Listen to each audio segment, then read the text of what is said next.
Hello and welcome. You're watching NDTV. I'm Dishha Bagchi.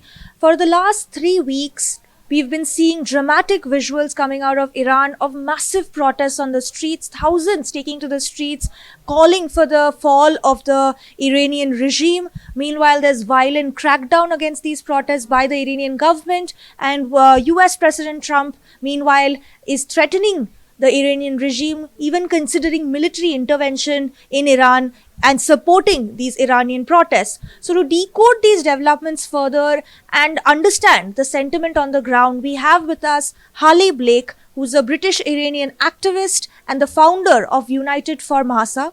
So, Haleh, my first question to you is, help us understand what the sentiment is like on the ground in Iran. Of course, there are slogans calling for the fall of the Iranian Supreme Leader Khamenei's regime. But at the same time, is there support for the exiled Crown Prince? Thank you for having me on. Yes, we are seeing a historical milestone in the people's movement. And what we have seen is initially what started in the bazaar and started with the merchants rapidly grew into political unrest, which meant that people from all ages, all walks of life actually joined these.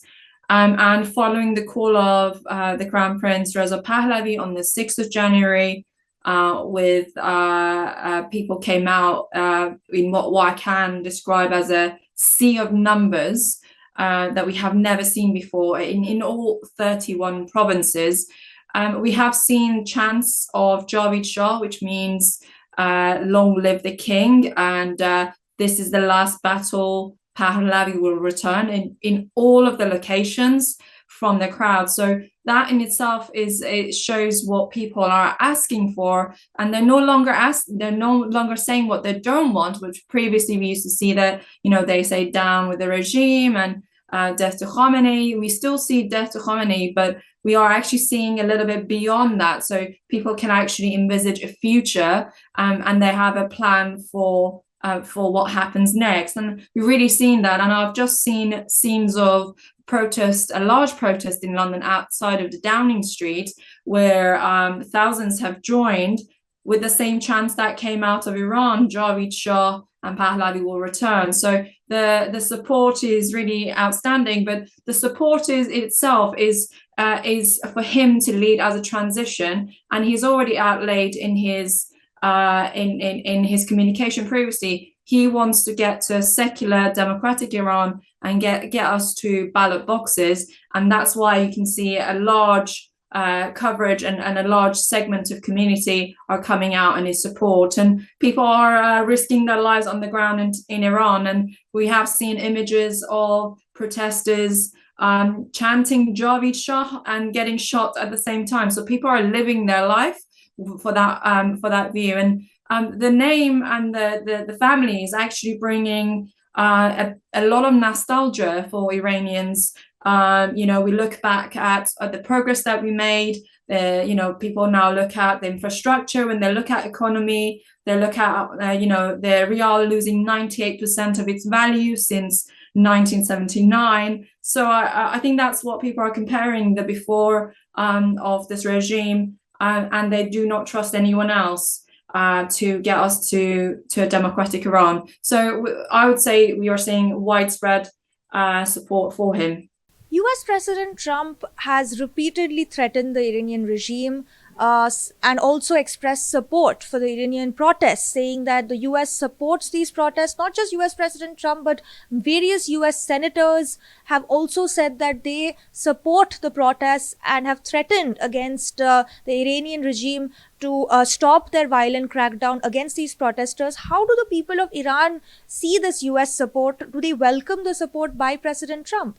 They welcome these words. They are a word of support to the Iranian people, stating that America is behind them, and that's a very strong leadership that we did not see before in our previous protests. We did not see much of support and backing from previous presidents such as Biden and Obama, and therefore people are welcoming it.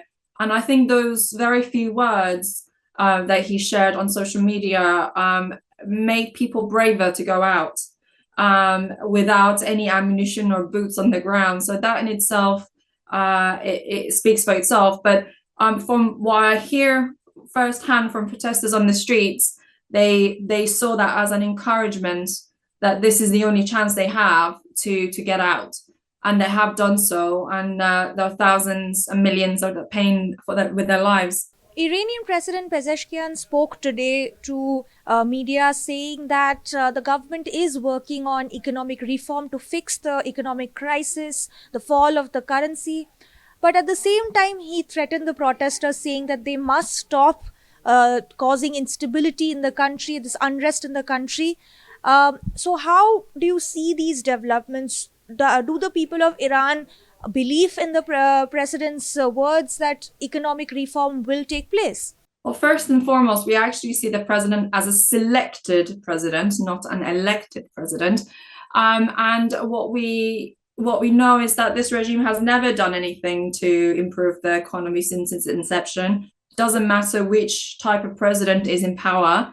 As we mentioned before, the currency has had a downfall, losing pretty much all of its value since they came to power. So people do not see a way forward with the economy, and their threats, to be honest, we have seen this is the only weapon they have is threats and machine guns against protesters. It's never been about improving the lives of Iranians. And we know that sanctions, for example, came into effect because of the regime, because of its hostile activities, because of hostage taking in the 1980s. We saw them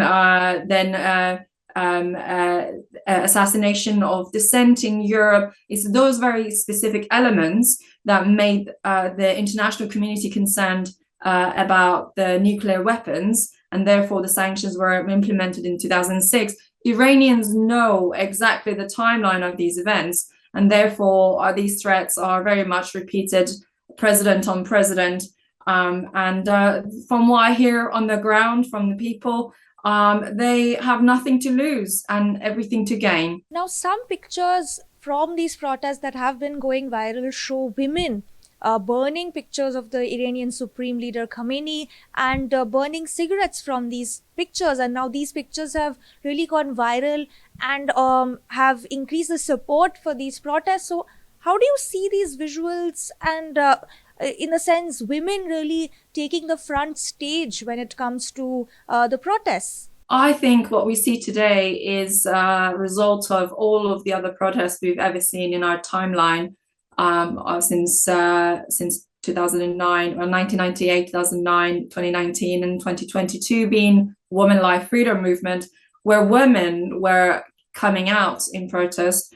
And what I'm hearing from the ground is that women are more brave to come out as a result of the previous protests, and you see more of them, and they're getting braver in different acts of defiance.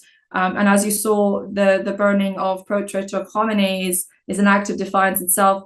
This burning of images actually came from another story back in November, where Omid Salak, a 20-something-year-old young man, was killed hours after burning Khamenei's portrait. So this is a continuation of those efforts, and people are just showing their discontent.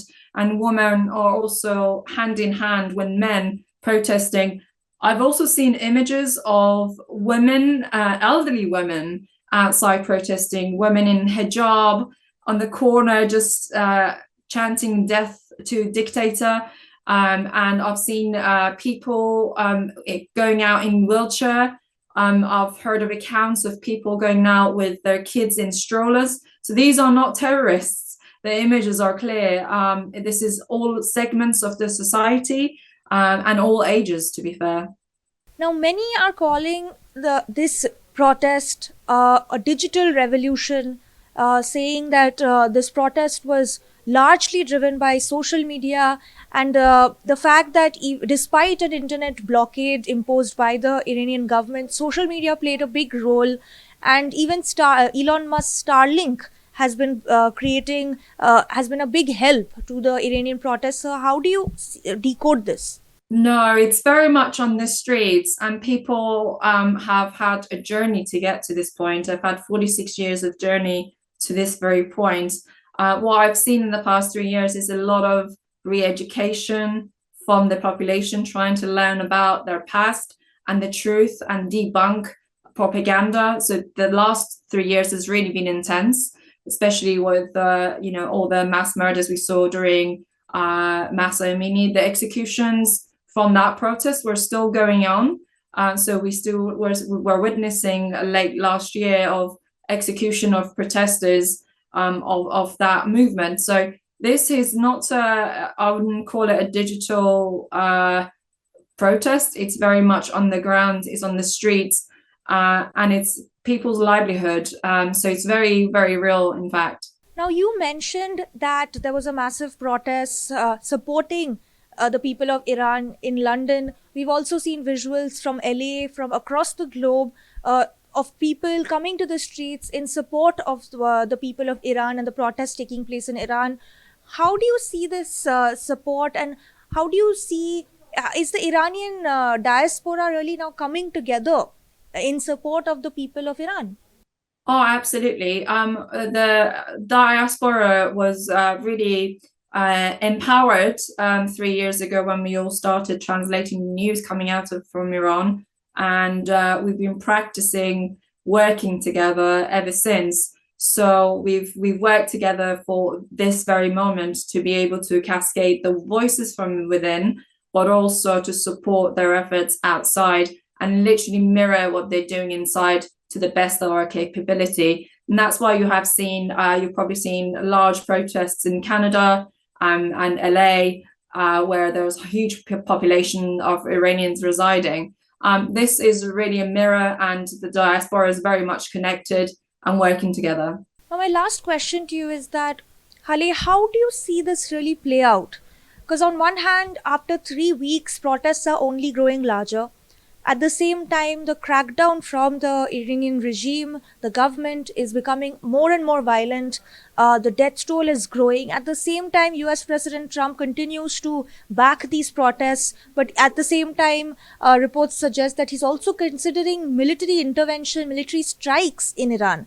So how do you see this play out in the long run? I trust the Crown Prince's words that we do not need boots on the ground, but we do need help, and we do appreciate the strong leadership of Trump. So, I mean, from what we can see is, the regime is getting harsher and the crackdowns are getting harsher. We're getting accounts of machine guns being placed in squares, and this is war machine guns. And therefore, we do need some sort of help. But we must define what that help means. It has to go to the people, and the people who we have actually managed to speak to have said that unarmed protesters are not going to be able to achieve much. So we do need some intervention of some sort, but it may not mean boots on the ground. It could be in different ways. Well, thank you, Haleh Blake, British-Iranian activist, joining us on NDTV to help us understand better the on-ground sentiment in Iran and decode these developments. Thank you for joining us on NDTV.